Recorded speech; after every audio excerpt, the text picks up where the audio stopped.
3 is live. Check, check. Channel 3 is live. All right, students, keep coming in. Come on in, find a seat. We got to fill this place up in not very much time. Come on up front, too. Students, come on up front.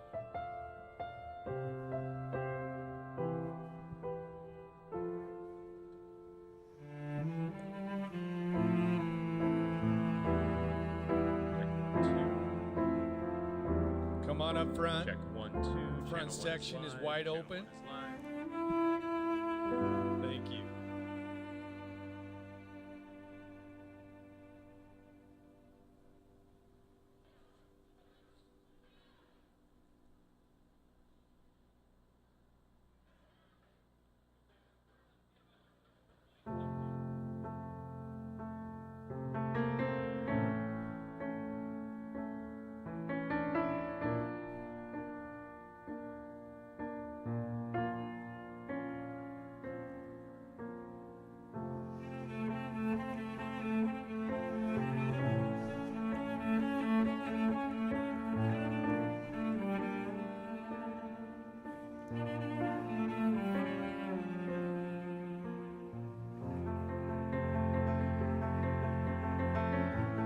Come on in, students, quickly find a seat. Lots of seats up front. Come on in.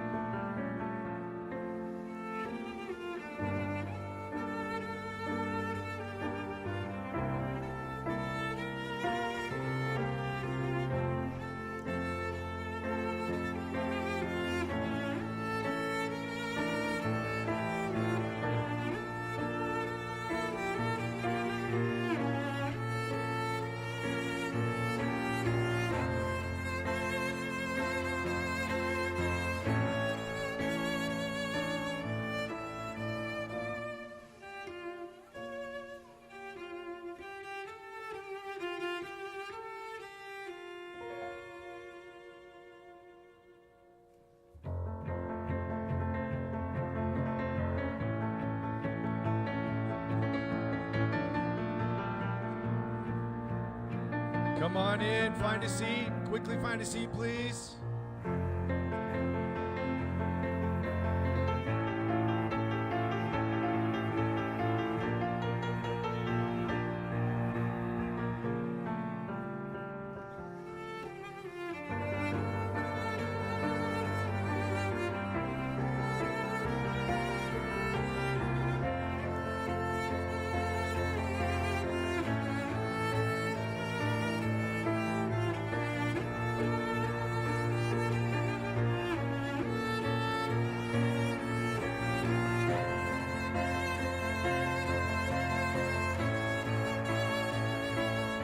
Come on in, find a seat. Lots of seats up front.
All right, come on in, students, find a seat.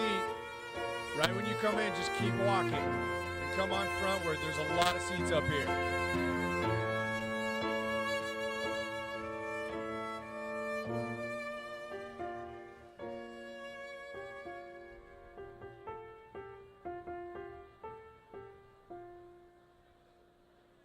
think we're good.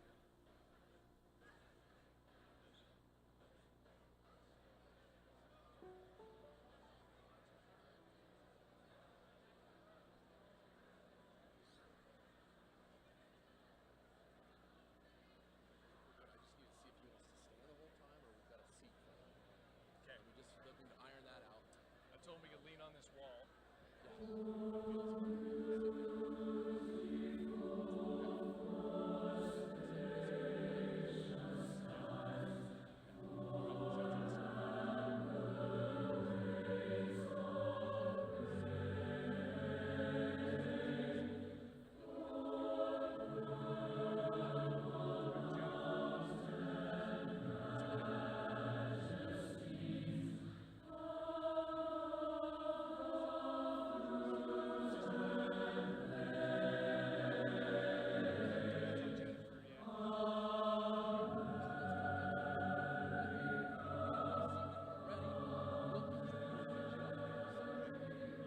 The Center for American Values, they put this together.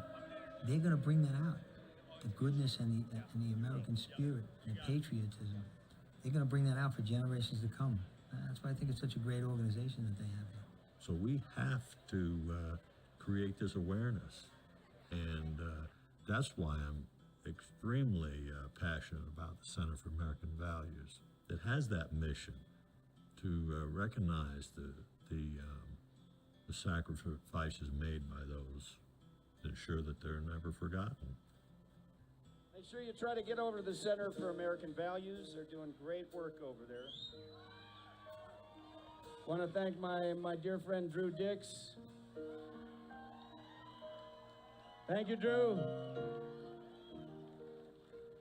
for all you do and for all you have done for our country. Thank you very much. God bless you, sir. I've met incredible, incredible people that humble me and they make me want to be a better man. And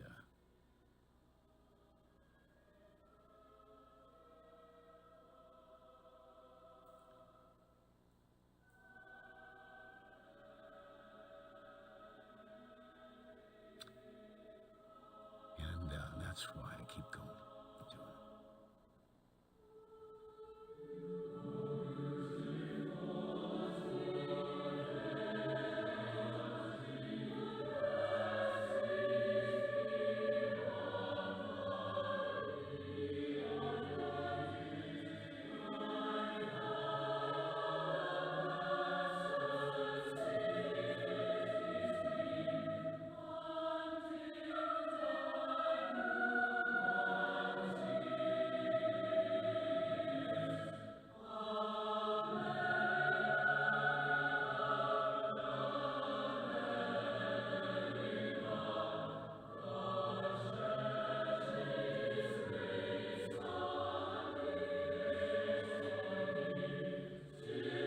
Grand Junction High School, please stand.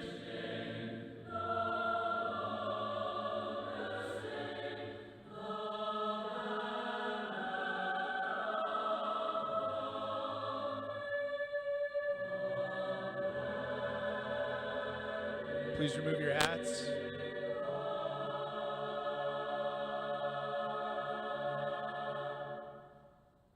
Our West Winds are going to sing.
Okay. Thank you, West Winds. Thank you, Mr. Hirsch.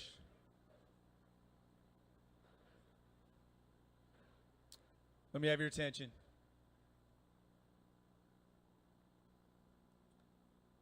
Welcome to our auditorium. If this is the first time you've been in here, it's amazing.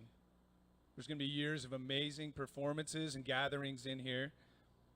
About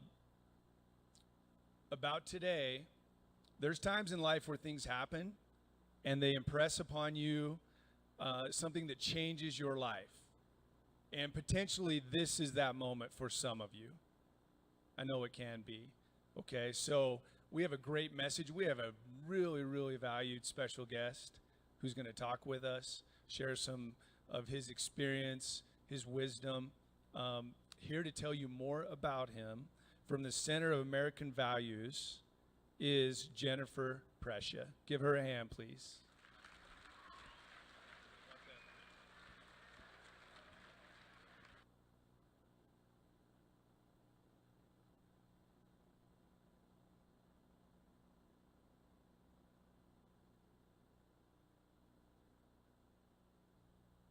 Good morning. There we go. My name is Jennifer Prescia. I am the education coordinator at the Center for American Values in Pueblo, Colorado. And I'm going to give you a little information, education piece on what exactly is the Medal of Honor, why it's important, how it's awarded, and then you will understand more about your next guest, the special guest. So what is the Medal of Honor? It is the nation's highest military honor for valor. It is a combat medal. It is only given for those in combat. The medal is authorized for any military service member who distinguishes himself conspicuously by gallantry and intrepidity at the risk of his life above and beyond the call of duty while engaged in action against the enemy of the United States. One thing that is special about the Medal of Honor, and you'll see this if you visit our gallery, is there's no type for a Medal of Honor recipient. There's no special way they look. They don't all have the same color eyes. They don't have all the same color skin. They don't have the same political views. They don't have the same educational views. They do not have the same talents. They are distinguished solely for their valor, for their bravery. That is the only criteria to receive the Medal of Honor, is to be valorous in action. There is a process to receiving the Medal of Honor. There is, of course, the action, and then there has to be 2 eyewitness statements. 2 people who can confirm that that is exactly what happened. Then all the evidence is gathered. Recommendation packets are moved up through the chains of the military, and if it passes all of those tests, it goes before Congress. If that is approved, then the medal is presented by the President of the United States. The medal first came about during the Civil War. Abraham Lincoln was the one who started the Medal of Honor in 1862. And in 1905, President Roosevelt, Theodore Roosevelt, signs an executive order decreeing that the Medal of Honor be presented in a formal ceremony like it is today. And just as a side note, President Theodore Roosevelt is the only American president to have received the Medal of Honor. He received it during the Spanish-American War. And as another thing, his son is also a Medal of Honor recipient. He received his medal during World War II, and his son is today still buried at Normandy. There are 3 branches, or 3 medals that represent all the branches, if you can see those medals. One is for the Army. The middle, the bigger one, is for the Air Force. And the next one over is for the Navy, the Marines, and the Coast Guard. If there was ever a chance where the Space Force would get the Medal of Honor, it would be represented with the Air Force Medal of Honor. And the last is 1958, President Eisenhower signs the Congressional Charter creating the National Medal of Honor Society. So what does the medal represent? And that is the meat of what we want to talk about today, what we want to impress upon you. Honor, integrity, and patriotism are aspirational, something that you can look to, something that you can actually practice. They are the building blocks of a consequential life. Do you want a consequential life? Do you want a life that matters? This is one of the keys to having a consequential life. I'm going to play you a video of Medal of Honor recipients and their definitions of honor, integrity, and patriotism.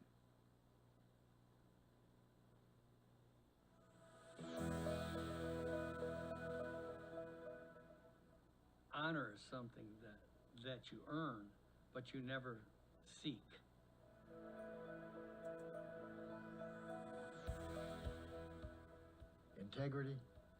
Integrity is your most valuable asset. And if you ever jeopardize it or lose it, you'll never get it back.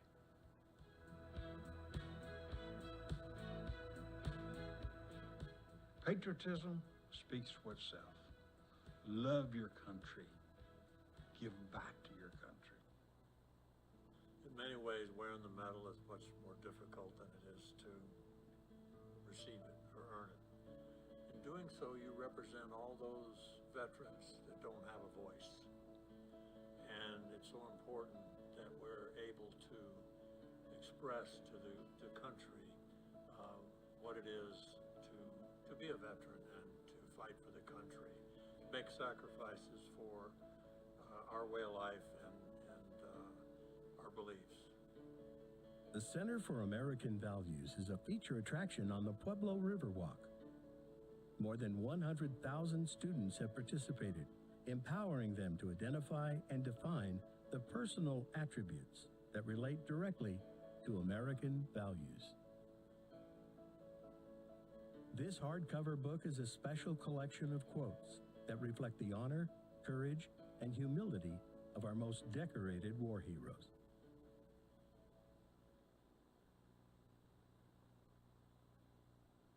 So to summarize that, honor is being worthy of self-respect and earning the respect of others. Integrity is doing what's right, even when it's hard, even when no one is watching. And also being a person of your word. What you say you're going to do, you're going to do. And patriotism is action. It's action to make your community, your school, your neighborhood, even your family, your country, a better place because you lived in it.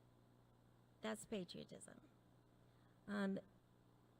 There are, to this day, 3,528 recipients of the Medal of Honor out of 40 million, approximately, who have served in our United States forces. That is a very, very small percentage of those who actually receive the Medal of Honor. Today, there's only 61 living recipients. March 25th, which is coming up really soon, is National Medal of Honor Day. And there are 4 recipients of the Medal of Honor who came from my hometown, Pueblo, Colorado. I'm going to share a little bit about them. The first to have received the Medal of Honor of our Pueblo 4 would be Mr. William Crawford. He graduated from Central High School in Pueblo. He was a scout during World War II in the Italian boot. He actually was captured after his action, and they believed that he had passed away, that he was gone. He was actually captured and was living at the time in a German work camp. That's how he spent the rest of World War II. When they found out he was alive, he had already been given the Medal of Honor by his parents. So his parents had his Medal of Honor. So Mr. Crawford never got a public ceremony of receiving the Medal of Honor.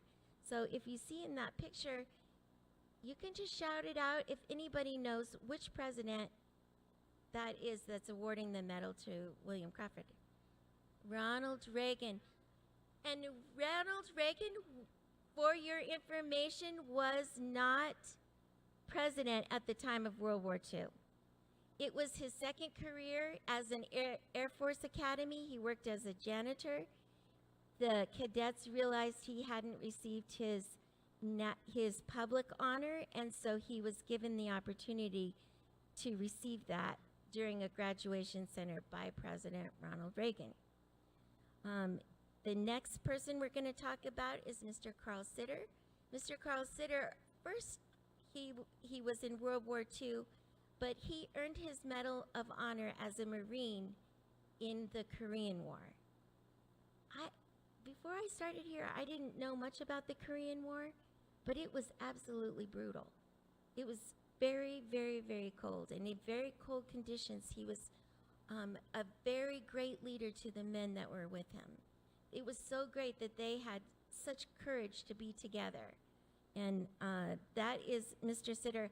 He also graduated from Pueblo Central High School. The next person I'm going to talk about is Mr. Murphy, Mr. Raymond Murphy. He had a little bit different path to the military. He was also in the Marine Corps, but he was thinking maybe he might get drafted after he graduated from Adams State University. So he decided he would join the Marines as an officer candidate, which he went to training, and then he was put right there in Korea. He was also in Korea. He was told his time of service was going to be over at the first part of January. He decided that he would rather stay and be with his men.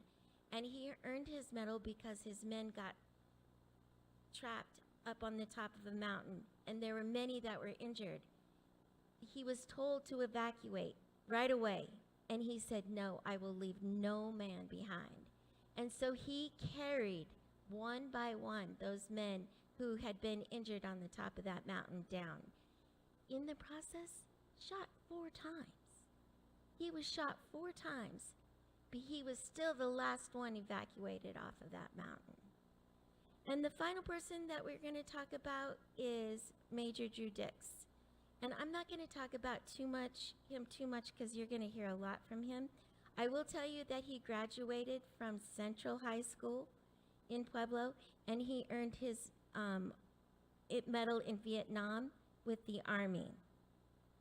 So if you ever get a chance to visit Pueblo, Colorado, we have a Medal of Honor plaza. And there is this quote, "What is it? Something in the water out there in Pueblo. All you guys turn out to be heroes." I would encourage you to come to Pueblo and try our water and see if it makes a change in your life. I don't really believe it's the water. I believe it is what we talked about before, character, honor, integrity, and patriotism. Honor, integrity, and patriotism might be overlooked in a lot of people's lives. We have lots of people talking about your education, maybe your athletic talent, your musical ability. All those things are great for a consequential life, but they won't happen without good moral character. And I believe that good moral character surpasses all of those things in making a consequential life. Strong character means that when bad things come, and bad things will come, there's nobody that gets skipped over. When bad things come, you will have the moral capacity to choose courage. You will not be weak-kneed. You will feel that you have options to make the decisions for you that will make your life better. Like the Medal of Honor recipients, it doesn't really matter your age, your skin color, your ethnicity, anything. A consequential life is by people who choose valor. So that is the end of my presentation. We're going at this moment to play a little bit of video to introduce you to your special guest today, Major Drew Dix.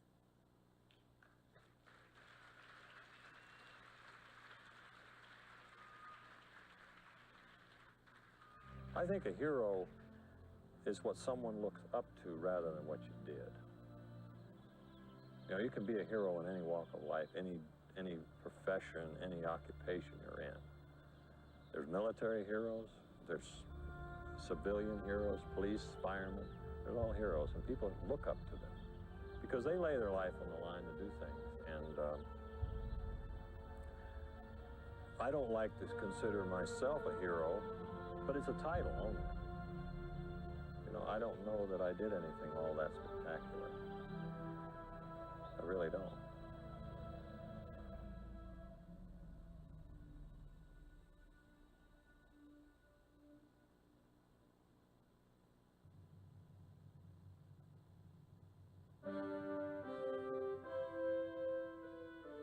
If you had two more like him, you could march into hell and put the fire out. I can honestly say Drew Dix is one of the few people I've ever seen that had no concept of fear, none whatsoever.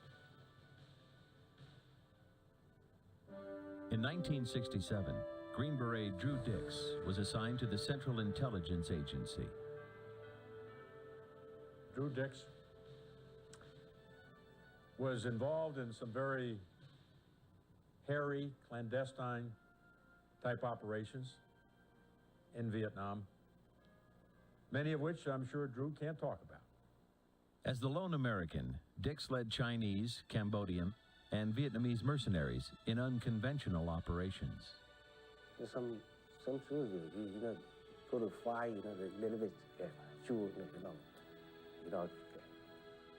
During the Tet Offensive of 1968, Dix led a small contingent of troops in a harrowing 56-hour battle with 2 Viet Cong battalions, although outnumbered at least 30 to 1.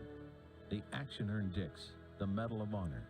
As one person put it, this is like a real-life Rambo. Probably one of the finest men I know. Ladies and gentlemen, the President of the United States.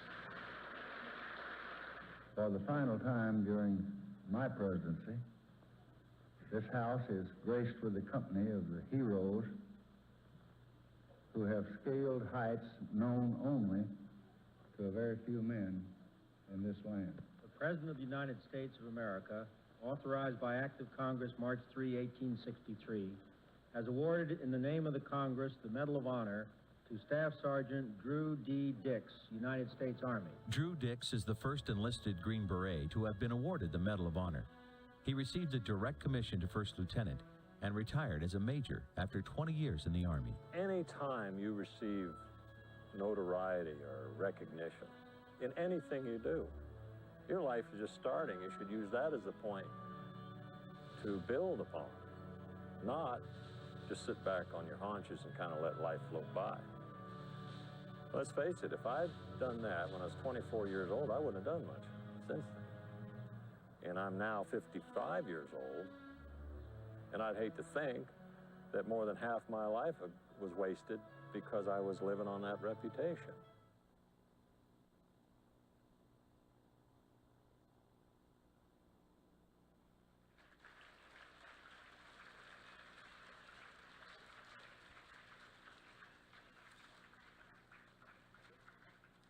Okay. 2 things I want to say before Major Dix comes up here and shares his message with you. Number 1, what do you want in your life? Right? Like that's what we heard. What are the keys to a successful life for you? Every day you have opportunities. Those opportunities are provided to us by our great nation because of the sacrifices of people like Major Dix. So take advantage of that every single day, right? Every single day. What are you doing to help yourself, to help your family, to help your school, to help your community?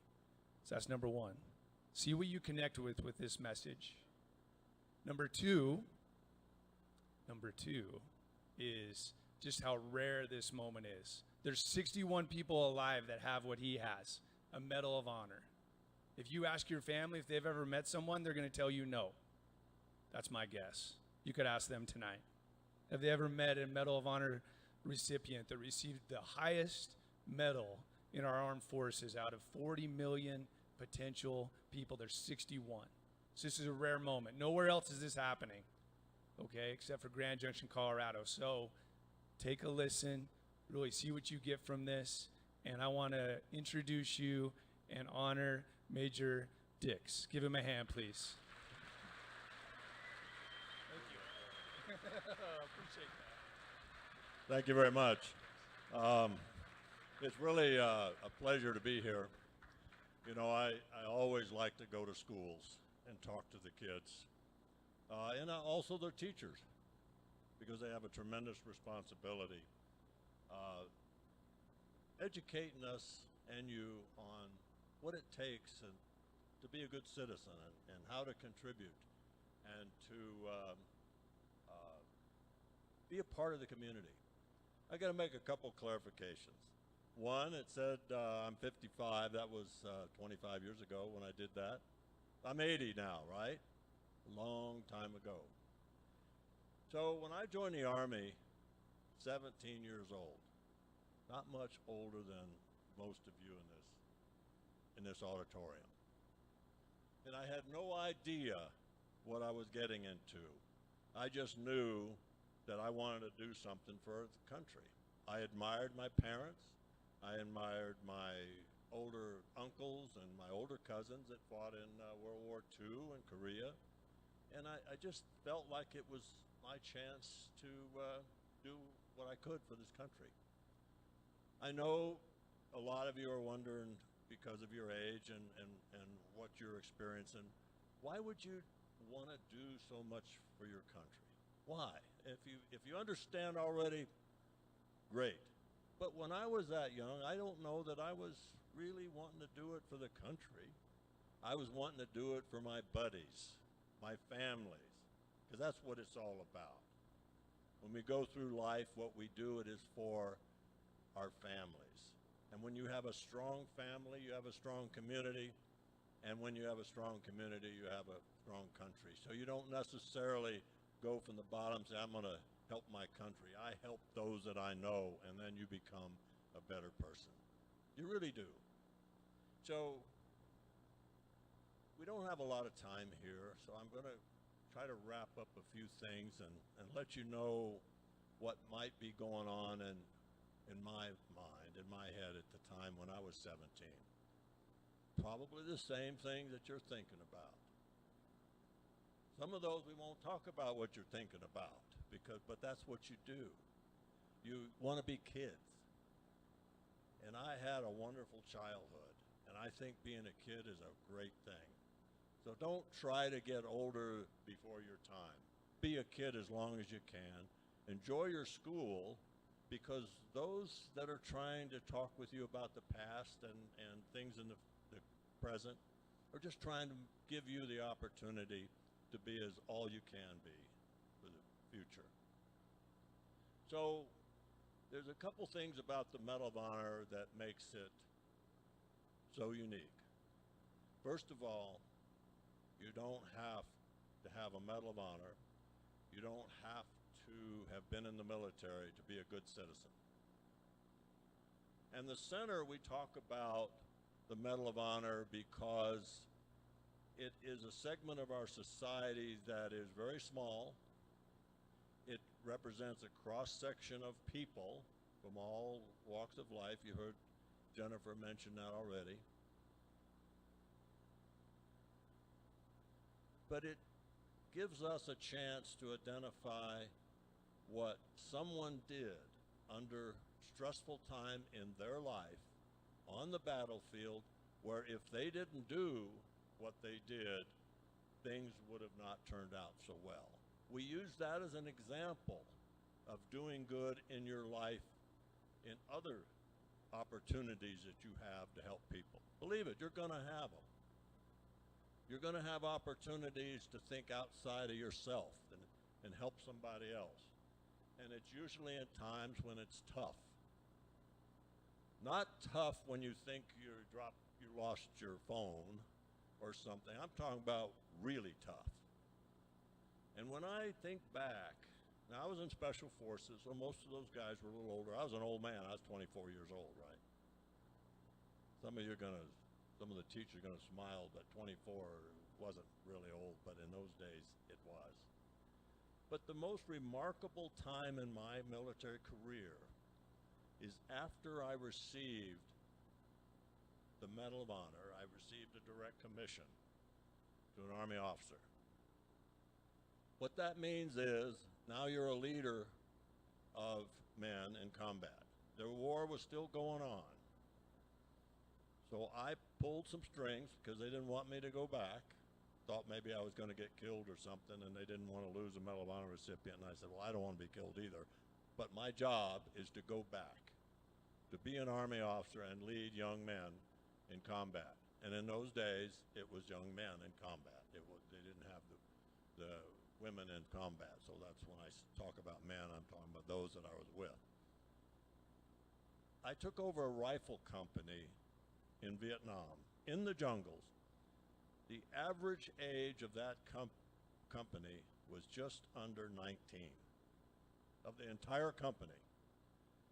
And everybody knows factored in age and ratios. I was 28 by then. So when you figure it out, they were about all 18 years old. They didn't know much. They didn't know much at all, but they knew one thing. They were in it together in tough times, and they fought with each other against the enemy. And they did things that every day, I think, was maybe as valorous as what I did a few years before. Every single day. And I admired them more than you can imagine. And you know what? In those days, we're talking about a long time ago, there wasn't a lot of materialistic things to want and to buy. There wasn't. We didn't have cell phones. We didn't have all of these bells and whistles and stuff that we think we have to have. We just didn't. I mean, there were a few things. But in the jungles where we went out for 90 days, came back for a couple, got a shower or whatever, and went back for another 90 days, you get to know those guys a lot. And there was one man, he was kind of laid back a little bit, but I watched him. I looked at all of them. I had about 100 of them. And I didn't know much about him. But we used to have this catalog that the military sent out, and you could think about things that you wanted to order, and it'd be at your home. If you sent a letter and sent some money, that they would give it to you. And I'm thinking, I didn't know much about this guy, but he got wounded really bad. He wasn't going to make it. And I pulled his jacket off, and in his, next to his body was this magazine, encircled was a Seiko watch. And they had 3 of them there, blue face, red face, and a yellow face. All I knew about this man before he died was he wanted a blue face Seiko watch, worth about $22 in those days. A lot of money, I guess. But so material things aren't everything, but that's what he wanted. So I looked, I didn't know his name other than his nickname. And I went back to Washington, D.C. You've heard about the Vietnam Wall, and I was going to look for his name. And I started looking, there were several. I was going to find their names on there, those who had been killed in Vietnam. And I couldn't find them because all I knew was his nickname. And they didn't put that on the wall. So it was really a tough time that for our country to send people to war and not give them the credit for being there. And we never go through life wanting credit, but it's kind of nice to be recognized. So those of you that know somebody that's been in combat, not just somebody that wore a uniform, but somebody that's been in combat, and they're not asking for credit, but it's kind of nice to be able to thank them for what they did. And I do that every time I see an older veteran, because I don't know if one of them might have been one of those guys in my rifle company that I didn't even know. So help me out. Whenever you see somebody like that, thank them. You don't have to explain anything to them. Just thank them. They don't need much. So When I joined the Army in Pueblo, 1962, I would say I'm older than most of your grandparents. But I'm standing here trying to stay connected with all of you. Because being connected from my age to your parents' age and to you is so important in a country that like we have. We can't be based on the present only. We can't think about what I want for me, what you want for yourself. We have to think about what brought us to where we are today, and that's those that came before us. We have to recognize and treat everybody equally and special so we preserve the future, because we live into the future through this country of ours. Patriotism is, a lot of people think it's old-fashioned, especially young folks. Come on, I was there too. I've heard people talk about patriotism. Oh, what, I'm worried about what I'm going to do this afternoon after school's out, you know. Maybe if I had enough gas for this old car I bought. That was my life. That was important to me, but now I realize that there is more to life. And you've heard your parents say that. You've heard your teachers say that. That there is more important things in life than just what you're thinking about today. And believe me, you will all feel the way I feel today. It's just a matter of how long it will take you for the light to come on and you realize that you have a wonderful opportunity here in this great country. You really do. I'm looking at this school, and my gosh, this school is incredible. And you should all be proud of that. And when you leave this school and go on to your other ideas that you want to do, go on to other education or training or whatever, whether it's in college or vocation. I'm a big fan of vocation, quite frankly. I think we need a little more of that. Hands-on. Guess how we won World War II? We drafted people that came from the farms, the welders, the loggers, everybody, and they got us through that.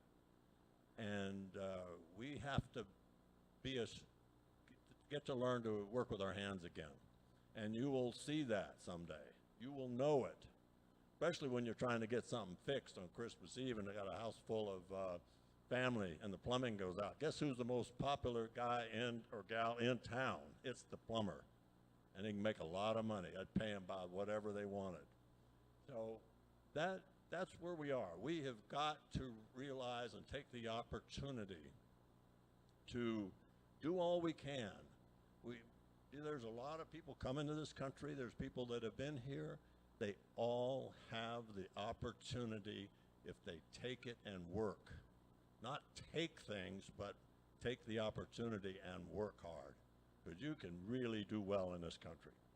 Colorado's a great place. I was raised here. Grand Junction was a little town back when I was a kid. It's grown up, but and it's nice to see how it's gone. But what is really remarkable, and my hat's off to the principal and those that lead the school, is when I watch you guys come in, very, very organized, very respectful.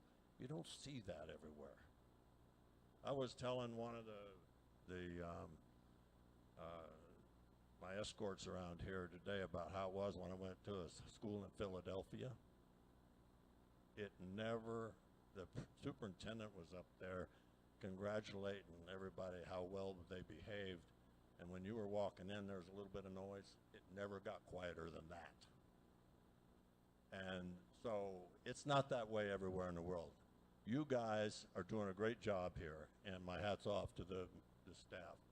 Now, we have a few minutes, and because you're involved in a teaching environment, you're always being told things. I like a few questions. And if you got one or two out there that would like to ask a question, I will answer anything that you ask me. Anything. Right?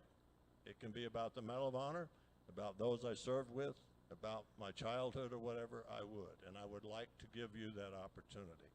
But before I say that, I want to say one more thing. Receiving the Medal of Honor has been a very life-changing experience. Not everybody here is going to get a Medal of Honor. You know what? After 1917, there's only been 1,000 awarded. Most of them were awarded before in the Civil War and before, so 1,000. 1,000. And the unique part about it that most people don't understand, you are recommended for the Medal of Honor by those that fought next to you. Think about the pride that goes along with that, to have somebody here do something and everybody wants to recognize you for what you did. So if you all strive to do good, whether you're doing it for recognition, you probably won't, you're doing it because it's the right thing to do, you will receive your award. You will receive the benefits of being able to spread the word. And quite frankly, that's helped me do that. So if we can take a couple questions.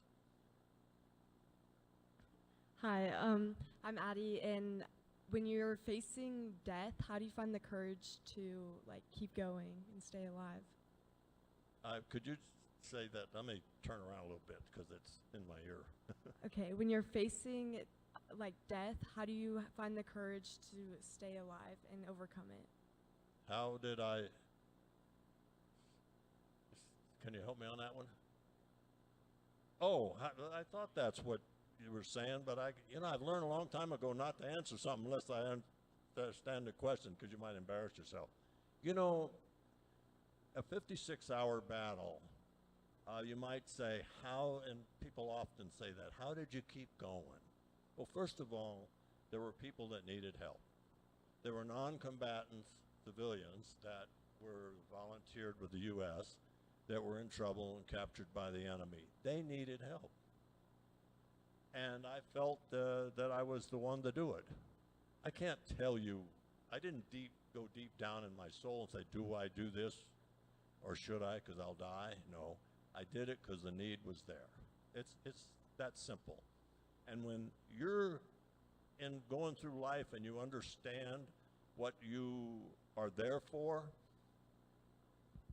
you're comfortable in your own world to make the decisions. You really are. So when you know your subject matter and you know your training and you know you feel comfortable, then you can get it done. There's always those that are talented in other things, and they need help. If you know something they don't, help them out. They know something you don't. Next question, please.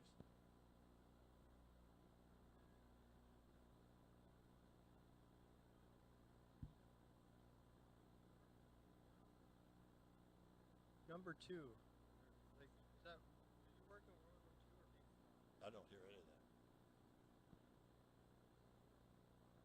Was in Vietnam or World War II?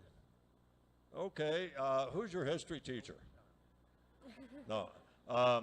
World War II was in 1945 when it was over. Vietnam was over in 1975. So I was in Vietnam.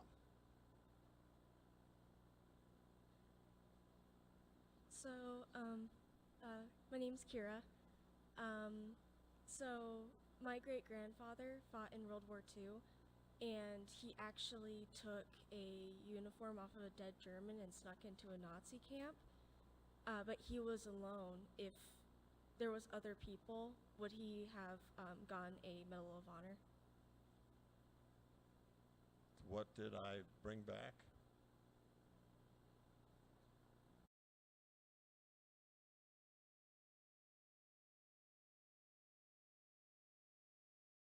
Oh, you know, that's a very good question, because you remember hearing on there are 2 eyewitnesses. And they established that so it would protect the Medal of Honor from someone, you know, misrepresenting whatever. But those of us that wear the Medal of Honor, especially me, know that there are others that did deeds far greater than me, probably. And I can tell you one time on an ambush site where we fought all night And the next day, when we got up, still kind of dark, there was one guy on the end that had died. Ran out of ammunition, and he had his hand on his knife and a lot of dead enemy in front of him. I know that he probably did far greater than I did on that night, but there were no eyewitnesses, so you just can't do it. That's, and your great-grandfather might have been in that situation because there were no witnesses. So keep that in mind, that he didn't change what he was doing because there was nobody watching. He didn't do it differently because people weren't watching or would wait until people were watching. That's integrity. You do it anyway. So my hat's off to everybody that served, especially those that were in combat, because your world gets real small when you're doing stuff, and if nobody's watching, it doesn't mean you're a coward or you didn't do the right job. We have time for another? One more. My name's Colin Culver. I was just wondering, what feat did you accomplish to receive the Medal of Valor? So what did I do? What did you accomplish, Drew? Well, see, I was hoping that I wouldn't have to say that. I don't like talking about myself, but I'm going to give a book to the library. You can also Google my name, and it'll tell you an awful lot. But remember, don't believe everything you see on there, but it'll give you an idea. But for the Medal of Honor, the enemy had overrun this town. A town maybe a little bit smaller than Grand Junction. But it was tighter, but the population was about half, 50,000 or so. And the enemy totally overrun it. And there were Americans and some non-Americans that were working for us that were captured and isolated and from the enemy, or by the enemy. And I was able to get them out of their situation. And in doing so, I was able to, I had to kill a lot of the enemy, but I also captured 19 or 20 prisoners, and one of them happened to be a general officer. So maybe they thought that was pretty cool, but anyway, that's how it all worked out. I was trying to save people, and in doing so, I was able to change that course of the battle, because there was only about 7 or 8 of us, and then up to 20, and then we lost a few, and there were over 600 enemy. So it was kind of overwhelming, but we had a lot more to shoot at than they did. Check, check. Students, please stand up. Stay here. Okay. When I came on this stage, when I invited Major Dix onto this stage, I shook his hand, and in his hand was a military coin. He gifted this to our school. Okay, and this is specific to the Medal of Honor and to him. And in a moment I'm going to ask you to help me with this, but I want to share our gratitude with you coming here today and sharing your story and all you've done for our nation, and also since being 24 and 28 years old, all you've done to continue to spread the words of integrity and being our best selves. That's what we're really about here at Grand Junction High School.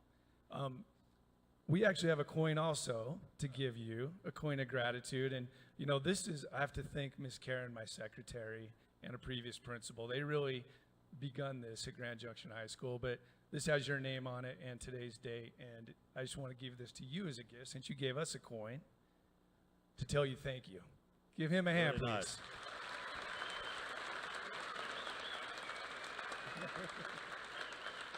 Thank you very much. This is you know, I've got a lot of coins, and they're in a display, but this will be right on the top.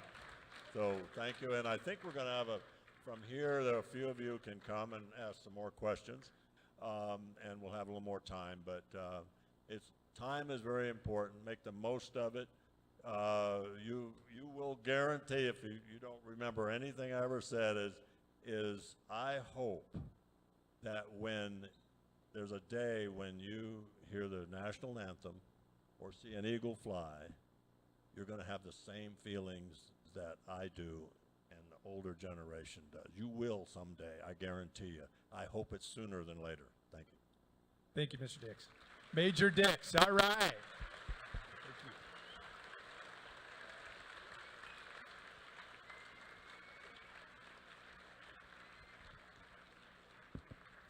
you. Okay, teachers and students, we're going to return to Academy time. Grab your things. The bell will be ringing as you're going. That's okay. Grab your things and go to your next class. Thank you very much. You've been a great audience. Go Tigers. Go USA.